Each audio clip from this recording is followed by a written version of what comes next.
കേരളത്തിൻ്റെ മുക്കിലും മൂലയിലും തൂണിലും തുരുമ്പിലും ബംഗ്ലാദേശികളാണ്. എത്ര പേരുണ്ട് എന്ന് ആർക്കും അറിയില്ല. വിഷയത്തിൻ്റെ ഗൗരവം ഒട്ടും അറിയില്ല. ഭാരതത്തോടെ തികച്ചും ശത്രുതാ മനോഭാവം പുലർത്തുന്ന ഒരു രാജ്യത്തെ, ഭാരത വിരുദ്ധ ജിഹാദി ശക്തികൾ ദിവസം പ്രതി ശക്തി പ്രാപിക്കുന്ന ഒരു രാജ്യത്തെ പൗരന്മാരാണ് കിലോമീറ്ററുകൾ, ആയിരക്കണക്കിന് കിലോമീറ്ററുകൾ ദൂരെയുള്ള ഈ കൊച്ചു കേരളത്തിലെ മുക്കിലും മൂലയിലും ഇങ്ങനെ സുഖമായി വാഴുന്നത്. 30,000 പേരുണ്ടെന്ന് പറയുന്നു, 5 ലക്ഷം പേരുണ്ടെന്ന് പറയുന്നു. എന്തായാലും സർക്കാരിൻ്റെ കയ്യിൽ അന്യസംസ്ഥാന തൊഴിലാളികളുടെ യാതൊരു കണക്കും, കൺസോളിഡേറ്റഡ് ആയ കണക്കും ഇല്ല എന്നുള്ളതാണ് സത്യം.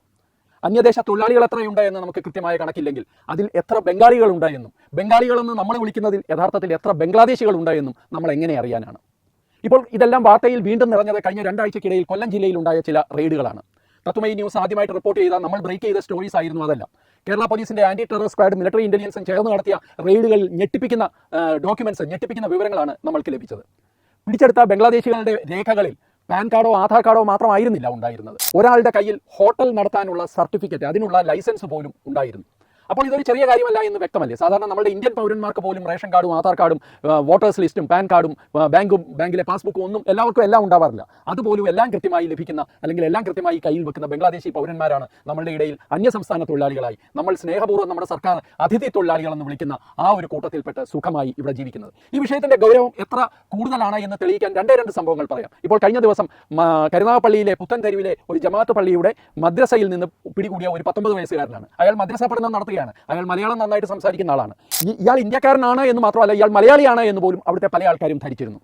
ഇയാൾ ബംഗ്ലാദേശിൽ ജനിച്ചു വളർന്നതിൻ്റെ ഇയാളുടെ ബർത്ത് സർട്ടിഫിക്കറ്റ് പോലും അയാളുടെ കയ്യിൽ വളരെ സുരക്ഷിതമായി ഉണ്ടായിരുന്നു. അങ്ങനെ ഒരുത്തനാണ് ഇവിടെ മദ്രസ പഠനം നടത്തുന്നത്. അയാൾ തീർച്ചയായിട്ടും അയാളുടെ ജീവിതകാലം ഇവിടെ ജീവിക്കുമ്പോൾ, ഇവിടെ പ്രവർത്തിക്കുമ്പോൾ ബംഗ്ലാദേശിനെ തീർച്ചയായിട്ടും അതൊരു അസറ്റ് തന്നെയാണ്. ഞാൻ അതിൽ കൂടുതൽ അക്കാര്യത്തിൽ പറയുന്നില്ല. ഇനി രണ്ടാമത്തെ ആളുടെ പേര് തന്നെ വിചിത്രമാണ്. ജുവൽ കിങ് എന്നാണ് അയാളുടെ പേര്, ജുവൽ കിങ്. ഈ ജുവൽ കിങ് യഥാർത്ഥത്തിൽ മധ്യ കേരളത്തിൽ കോയിപ്പുറം പഞ്ചായത്തിലെ പൂവത്തൂർ മേഖലയിലൊക്കെ കഴിഞ്ഞ 5 വർഷമായി ജോലിയെടുക്കുന്ന ആളാണ്. വളരെ സുപരിചിതനാണ് അവിടെയുള്ള വീട്ടുകാർക്ക്. അവിടെ വലിയ സ്വാതന്ത്ര്യമുള്ള ആളാണ്. അവിടുത്തെ ഒരു മേസരിയോടൊപ്പം കയ്യാളായി പ്രവർത്തിക്കുന്ന ആളാണ്.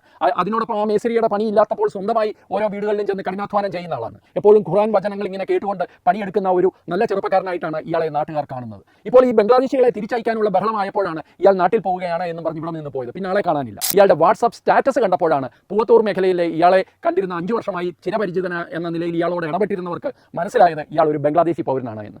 വാട്സാപ്പ് സ്റ്റാറ്റസിൽ ബംഗ്ലാദേശികളെ ബംഗ്ലാദേശിലേക്ക് തുരത്തുന്ന ഇന്ത്യൻ സൈന്യത്തിന് നേരെ AK-47 പിടിച്ചു നിൽക്കുന്ന ജുവൽ കിങ്ങിനെയാണ് സ്റ്റാറ്റസിൽ എല്ലാവരും കണ്ടത്. ഇയാളുടെ പ്രൊഫൈൽ പിക്ചർ ആകട്ടെ ബംഗ്ലാദേശ് പാർലമെന്റിന്റെയും പതാകയുടെയും മുമ്പിൽ ജീൻസും ഒക്കെ ഇട്ട് സുമുഖനായി നിൽക്കുന്ന ഒരു ചെറുപ്പക്കാരൻ. അത് ജുവൽ കിങ് അല്ലാതെ വേറെ ആരുമല്ല.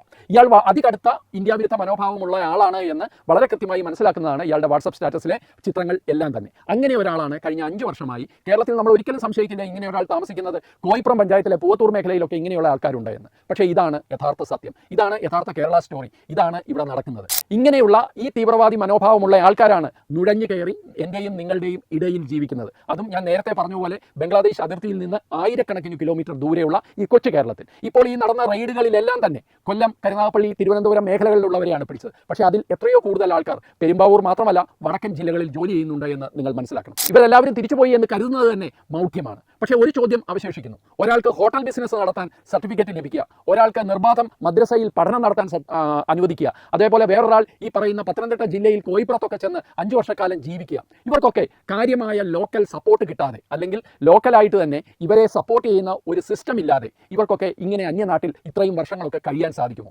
ചിന്തിക്കേണ്ട കാര്യമാണ്.